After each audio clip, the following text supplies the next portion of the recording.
Being prepared for an emergency is every American's responsibility. But for military personnel and their families, it's especially important. In most cases, when an emergency is determined, the military is the first responders. Unlike their counterparts who can stay in the community and support their families, the military is often pulled away, being called to duty, if you will, or already deployed somewhere not there for responses required. So being prepared in advance is critical for the military family and the spouses. Take a few minutes to check out the information on ready.gov specifically addressing members of the military and their families. You'll find tips and tools that make getting prepared easy. Military families move around a lot, and there are a lot of things to think about, to adjust to, and to consider when moving.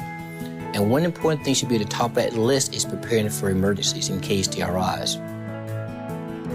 No matter where you live in the world, there is a natural or man-made disaster that could strike without warning.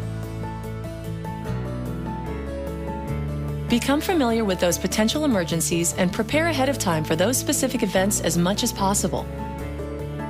If you live in a hurricane zone, be prepared and have those boards required for boarding up your windows already pre-cut and holes already drilled into those boards. If you live in a flood zone, for example, have the sandbags available, the necessary tools, and a source of sand accessible to fill those sandbags. Every minute counts in time of emergency or disaster. Take a moment to sit down together with family members and decide how you will get in contact with each other, where you will go, and what you will do in the event of an emergency. In making a family emergency plan, discuss things as far as how do you communicate in case disaster happens? What's the means of communication? How do you do it?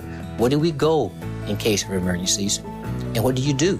Compile emergency contact information for the members of your family and the places they spend their time.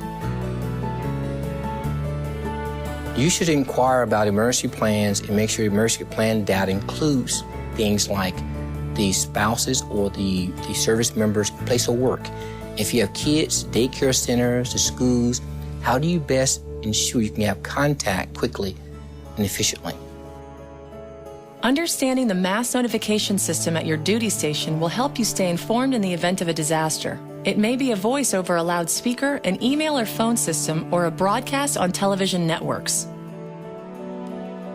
Pick a reliable friend or family member who lives out of state to be the contact person you each get in touch with in case you're unable to reach one another directly. Once you've established your plan, start to put together an emergency kit with enough supplies to take care of your family for 3 days. Most of what you will need will be available at your base commissary, BX, or any local grocery or hardware store. A standard emergency kit includes water, food, and medicine to sustain all members of your household for at least 3 days, including pets. Visit ready.gov for a complete list of suggested items, along with recommendations for how to prepare a family emergency plan. If you live overseas, your kit may need to include additional items like passports and cash in the local currency. Lists of basic items and suggested additional items for military personnel are available on ready.gov. And don't forget to maintain your kit and plan throughout the year, replacing items prior to their expiration and keeping contact information current. Being in the military, we understand mission ready being the concept of valuing training and preparation, which is the heartbeat of the military. Being prepared and knowing what to do in a crisis makes all the difference in the world. Each second counts. It's your responsibility as a service member to ensure your family is ready and prepared for any crisis. Check out the information for military families on ready.gov and get started preparing today.